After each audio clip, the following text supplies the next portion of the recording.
Yo, Yeah. we back at it, man. Guys, what's up? So we got on here, man. Andrew Tate explains why he became a Muslim. So I'm curious to hear. Me too. I'm curious to hear. But what I'm curious to know is if he became Muslim because of faith, a love of God, and in particular, God called him to that. He feels like God called him to that belief. You know, he feels God called him to that belief. Or is he doing it because of, you know, he feels it's harder and it's how his view on women, and not just picking just because there's few attributes that you like. You get what I'm saying? Mm-hmm. All right, so let's get it. Let's get it. I wanted to ask you now, because this is the hot topic, especially in the Muslim community, about your conversion. Yeah. So tell us the story, like what happened exactly. Well, I think a lot of people who've been following me for a while understand that I've been very respectful of Islam for a long time. Yeah, sure. I was born in a Christian country. I was raised as a Christian. And I've always been very respectful of Islam. And it's become more and more obvious to me and more pertinent that Islam is the last religion on the planet. When I talk about Islam, because I'm new to it, Yeah. I'm a little bit careful, right? Because I'm new to it. I'm certainly not a scholar. There's so much I need to learn. I know I'm on a learning journey. I'm not here to sit here and talk scripture. I don't know those things yet. I'm here to learn. Yeah. But And we're here at your assistance. thank you, Anything bro. want to Thank say, you. honestly. Thank you. Yeah. But it's just, for me, it feels like the last religion on earth. I feel like there's no other religion. People say to me, why did you convert? And I said, I don't really feel it as a conversion. It's almost like I knew God was real, and now I've become religious. And they say, well, you were religious before. I was like, religious before how? Christian? What does Christian mean? Like, who's not a Christian? You go to Christian nations, and everyone says they're a Christian. Look how they live their lives. Go into the average church. Is anyone actually fearful of God? Hey, listen now. I want everybody to hear. As Christians, he's speaking truth. No, you cannot die. Nobody cannot deny him what he's saying. He is actually, that's pretty truthful. I love God and I believe in Christ. But what he's saying is factual. Everybody's talking about, I'm a Christian, but you living like this. You living like that. So, okay. Buddy. No, the girls are out on Saturday night drinking, and then they turn up to church because their parents made them. Like there's no substance to the religion, and also Islam very closely reflects my personal beliefs. Through my personal life, I've learned that if you don't have standards and you're not a strong person who's prepared to defend his ideas, you will be crushed. Yes. And we look at most religions in the world today, which are not prepared to defend their ideas. What's happened to them? They're just getting crushed. And now we have Christianity as an idea, which has basically said, well, we can't set any firm rules because everyone will just quit. So instead, let's make it so easy to be a Christian that nobody has to put any effort in. Yeah. And then accept everybody no matter what. And hopefully we can keep the church doors open. That's not God to me, you know? Yeah. God to me is strong. God to me is something to be feared. Yeah. God to me is someone that people are afraid to mock. Yeah. God to me is someone that you have to go out of your way to prove something to. God to me has red lines. Yeah. Like God to me represents the Islamic faith. The Christian God to me, I don't see God. I can't explain. I don't see anything there. So to me, it was the only logical choice in the end. I believe, I'm interesting. going to say too, this modern day world that's claiming Christianity but not Christian, they are, if he looked at it from a standpoint of Old Testament God and New Testament God, same God, but it became more about love versus, y'all don't know me, I'm going to strike you down, you do something dumb, you getting killed. And what happens is on this New Testament side, people are following the New Testament side where it's love, so people doing what they want to do. Oh, God, just say I love and, you know, I can do what I want to do. And that's what he's saying. That's what's showing up in it. It's not right because people saying they taking that and they twist that and turn that all the way over what the disciples were doing. Yeah. True. The walk was different from old God, from old God ways to new God ways, and people abuse that 100%. So it doesn't look strong. It makes Christianity look weak as powder. Yeah. I mean, but what can you really say? Because, I mean, I just feel like that's the truth, unfortunately. But how do you make it tougher? I mean, you can't. It's already written. It's already written, and it's Old Testament, New Testament. Tough Old Testament. You just he didn't play. Right. New Testament, If he was he that allowed love, and then it became type Christ. of God still, Yeah. it would be different in the world. Yeah. Most definitely. You see somebody standing next to you, and all of a sudden they just turn to dust. So if Jesus Christ would have been, let's say he would have been Caesar in the New Testament, a person like Andrew Tate would be like, yeah, because it would have been different. It would have been met with aggression. It wouldn't have been sought with love. It would have been a lot of killing. It would have been a lot of women. I got So you. the love, I think the love is what everybody twisted and turned. Yeah. Okay. Alhamdulillah, man. I mean, as you're saying this, I'm sure many people are like ecstatic and extremely happy. It's a great thing for everyone, honestly, because, just anyone coming into Islam is the Prophet Muhammad ﷺ told us better than the world and everything in it. Yep. But imagine now somebody of major influence. I mean, you're the most Googled person on the planet. I'm not Yeah. sure if you still have Yeah, the top spot. I think Putin might have beat me as of last week, but I think it's between me and Putin at the moment. Yeah. But I don't want to lose to Putin. Look, Putin's the big G. I don't want more enemies. Like it's fine, Vladimir. You can have it. I never thought I'd hear you saying that statement. Yeah. Wow. Putin beat me last year. Or Yeah, last week. I think we're certainly the most Googled. But no, it's definitely something beautiful, and a lot of people have. You'll be surprised at how many women as well. Like, because obviously the accusations of misogyny and stuff, which but a lot of women, alhamdulillah, especially in the Muslim world, they're absolutely happy. In fact, let me tell you a story. Just before I came here today, one particular woman, I can't reveal her identity, but she's working as a school teacher in London, and actually my friend told me that she was kicked out of school because they had this campaign against you in the schools. I'm not sure if you're aware of this. I've seen. Yeah, this was part of the cancellation. I did know about this. Yeah. So in British schools, they said, if you say anything good about if you say anything good about this person, or you have to be reported or prevent and this kind of thing. And if you say anything, you have to kind of combat his extremism or whatever it may be, right? So because when you became Muslim, she abstained from doing that. She said, I can't really do that because Islamic laws and it's backbiting and he's got honor in Islam and so on. And unfortunately, they fired her from the position. Wow. So you can see that this is the level of encroachment we're talking about here. So, and this shows you that the level of fraternity that exists. And not only the fact that, when you're looking at Twitter or whatever social media, it's not a representation of what's really happening on the ground. Of course. And I mean, that's crazy to hear. And what's most crazy is, the fervor behind this idea that I'm somehow extremist is truly clown world. Like I've sat as a professional and analyzed my content and understood which things can be taken out of context and which things were said in a way perhaps they shouldn't have been said before I was massively famous. But we have to sit here and understand that if you take anybody on the planet and give them 7 years of YouTube and then they decide and they blow up big, you're going to be able to find 30 to 45 seconds of clip across all those years that can be taken out of context, right? Yeah. And it's truly crazy because they sit and say, oh yeah, but the young boys are watching your stuff and they don't truly understand all of it, and there's nuance that's missing. And my argument is very simple. My argument is, well, one, you're taking small clips out of context, and two, there's not a single piece of content on the internet that a 14-year-old boy can't misunderstand. Name somebody, name someone who's producing content on the internet that you would be 100% happy for a 14-year-old to drill artists, and so they're saying. I mean, I live in an area. I'm not going to mention the names of the artists, but they're talking about going to this person's house and killing him. And killing him in the middle of a knife crime epidemic. Yeah. We have Lil Nas twerking on having sex with the devil in his music videos. Really? Like, we're going to sit here and talk about how children can be impressionable young children, and I'm sitting there saying there's no way I'm the worst person on the internet. That's not why they deleted me. The difference for them is, as you've mentioned, on those fronts, it doesn't matter to them because it's like, okay, they're consuming our hedonistic products or whatever it is. That doesn't change their worldview. Whereas what you're saying is ideological now. You're challenging the status quo of the LW, of the liberal world order. You're challenging second-wave feministic notions. You are challenging some liberal notions. You are challenging ideas, commonplace ideas of tolerance. And George Orwell said it very well. He said that the more a society moves away from the truth, the more it hates people who speak it. Absolutely, and you're right. And I think even the basic things I teach, because some people have said to me, Andrew, all you teach about is personal responsibility, motivation, working hard, getting up and doing the right thing. I said, that's the absolute, those are the things they're most afraid of.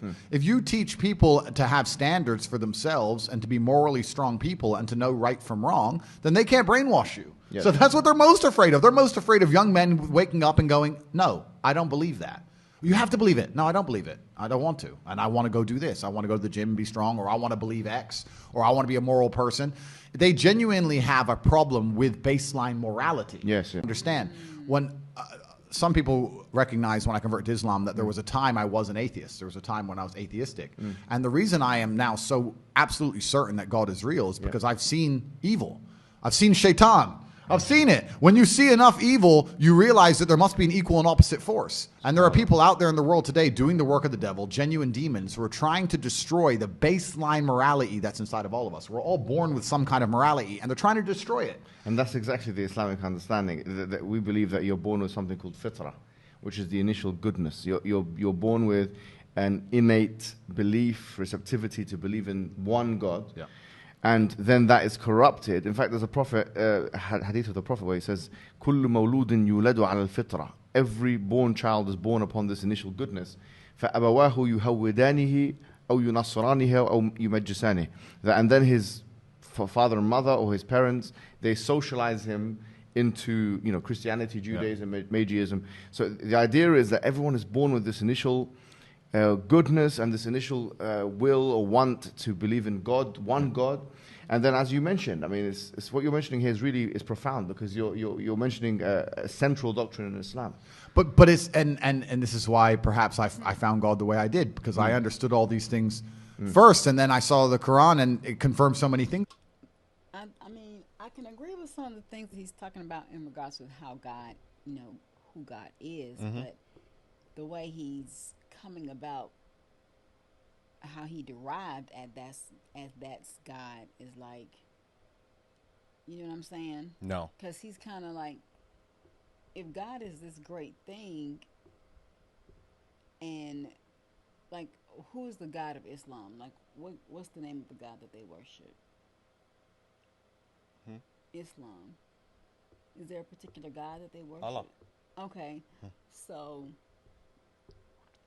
is it comparable to The God of the Bible. Yeah. Comparable how? Like, is it a human, or was it a person, No. or was it an entity? Entity. Okay. Like they like the debate is, the big debate was, did Jesus say that he was God? Where Muslims believe that Jesus could have never been God, because God couldn't have been a man or a mortal man. So there's huge differences between Muslim belief and Christianity.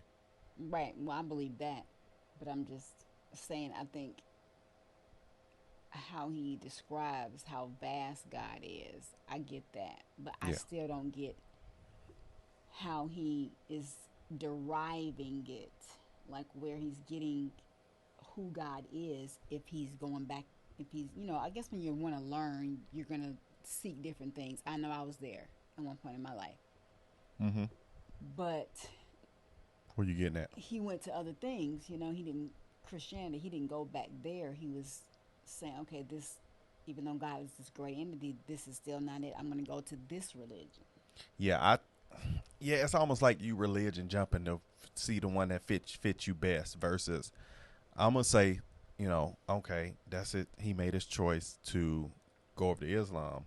But even on the Christian side, truthfully, it's all about your personal relationship with Christ. And if you don't go searching for him personally with your relationship to get your answers, then you're going to see it as how the world, how all these people that are calling, they're saying they Christian, but they living like this. They're looking at stuff from the top level, and there's no relationship with God.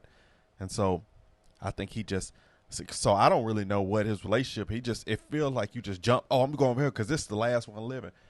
And I don't like how I really truly don't really, I'm going to say personally, I don't really like how he said that when he went to, even just out of respect for the Muslim crew. This just me. Y'all don't come for me. This just how I feel. Okay. He said, this is the last one alive. So what if it would have been, what if there would have been three of them alive? Three of them that was still fit in his brand. It would have been, you would have said, eeny, meeny, miny, mo. I want you to lock this thing so I don't. You get what I'm saying? Pulling it out. He said,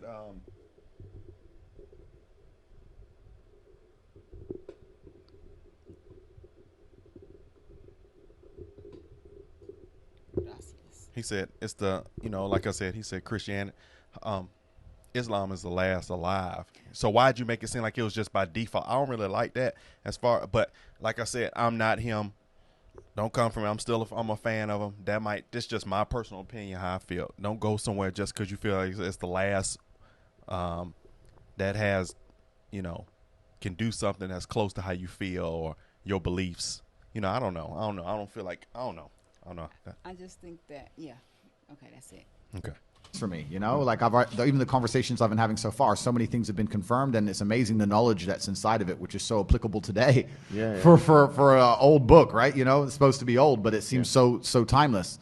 But it's truly amazing. But you're totally right, and the baseline morality, I don't think most people understand that when they're doing this under the guise of tolerance, when they're saying be so tolerant that you no longer believe in right from wrong. They're not doing that to make society a better place. They're doing that to empty your brain so that you have no resistance to the slave mind programming. They want to get you to a point where if they tell you the sky is green, you look at with your own eyes and you see blue, but no, the sky is green. That's what they want, so that you have to have nothing in your brain that can prevent that. If you have God, if you have, no, I believe this is right and wrong, if you have personal responsibility, if you have self-accountability, if you're a person who sticks up for what he believes, all that's bad to them. They want all of that gone so they can tell you the sky is green. And I don't want to say too much because I don't want the stream to end, but they're going to tell you something much worse than the sky is green. They're going to tell you something else. And they're trying to program us all into slaves, and it's scary. I remember when I was in my undergraduate days, and I was reading a particular book by this guy called Jeremy Bentham, who became the spiritual forefather of J.S. Mill, who is the father of social liberalism of today.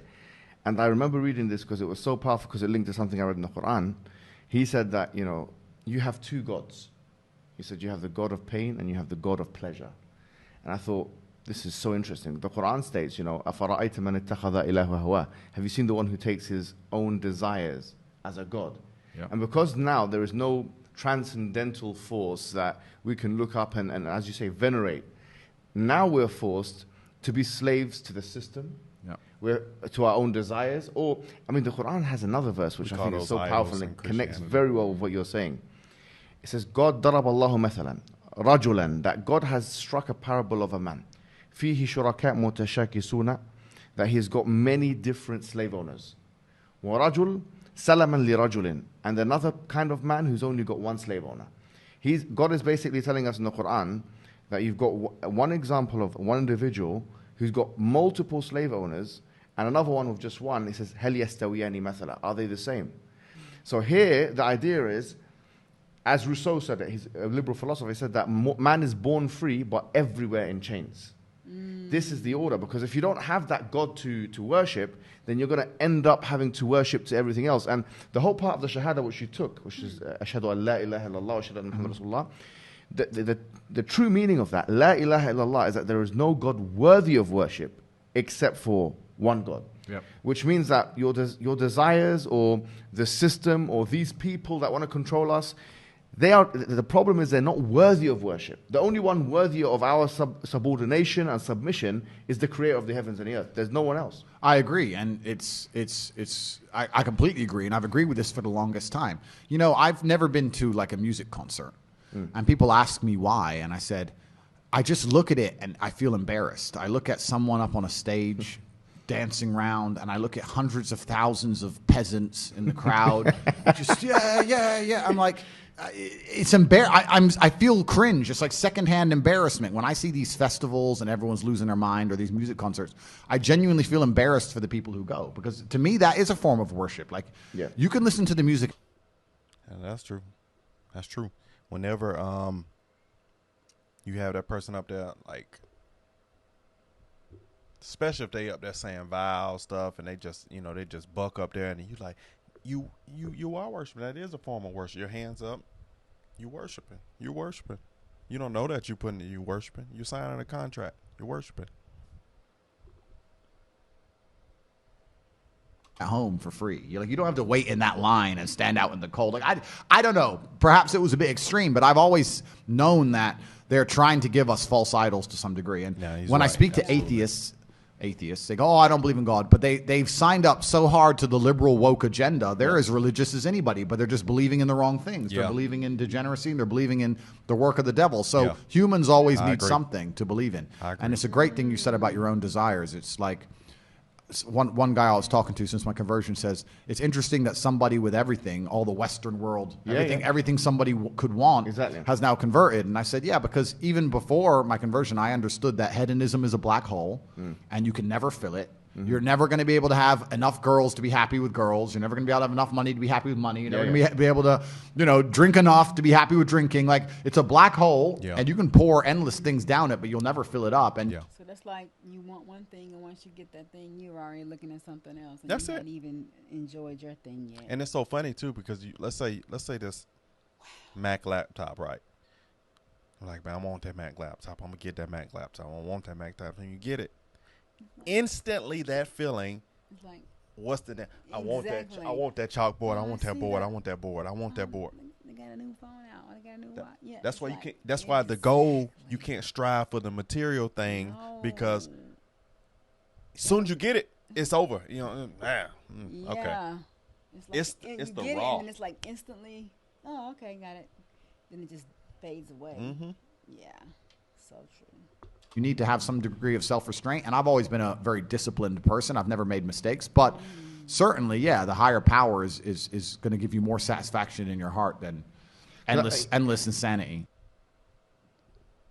Okay. Like I said, I understand why he went where he went. I just want to make sure. Okay.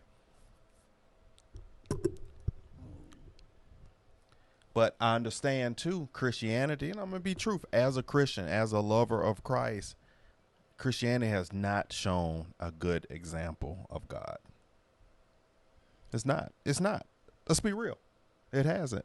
So for a man like him who has a high platform, that's true because he's been through 3 beliefs already. He was an atheist, Christian, and now Muslim. He's looking for ways to meet. I still feel like he's looking for ways to meet his standard. But also in the same breath, what he's saying about Christianity is true. It's been weak, and then you got people that are, of certain what the Bible is talking about, and then I'm a Christian. Whereas, and he's saying on the Muslim side, you can't come over and doing this because they're not gonna play over here.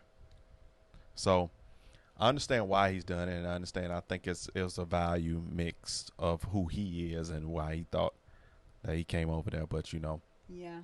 I just still feel like you didn't dive into Christ more, and Right. go directly to him and not stare at the world around you, because I think he can sometimes be blinded by what he sees on the outside, but he's not going deeper on the inside. Yep. Well, that's how I feel. It's like that connection, but you speak so powerfully Mm-hmm. of him and what you know to be true about him. God, you talking about God? Okay, He speaks a lot of truths about he does. who God is and his And I almighty power. feel like God loves that. Yet you're still missing the mark. Mm-hmm. Yeah, You're still correct, missing correct, it. correct. You're still missing it. Because I feel like he wants to serve God, but he's still, to a degree, you still want to serve the world. So you want to serve God and you want to serve the world. You want to have all these women. You want to do all this. And you want to cut up and, kind of, be a bit high on the boastful level and Yeah. things like that. So you want to live it, but you don't want true conviction, because truth and conviction, some of those things that even you do that just you won't suffice. I got a bad headache. So, all right, y'all. Like, comment. This was really good, though. This was. I So enjoyed I it. got an understanding. He didn't really clearly say what led him from Yeah. one to the next. Yeah. He didn't. No. But We know it's because of the world of what Christianity shows in this Yeah, and world, that's what what they're he- not doing. how we grew up, I guess. But It is, unfortunately. But once you get older, you should always be a skeptic, and you should go search and research for yourself and not live life by how you grew up, because that's just as lost to me. Research and study for yourself. Show yourself approved. that's right. All right, man. Like, comment, subscribe. Don't take a nosedive, but comment in the section below if you want some more, man. We appreciate y'all. Love you.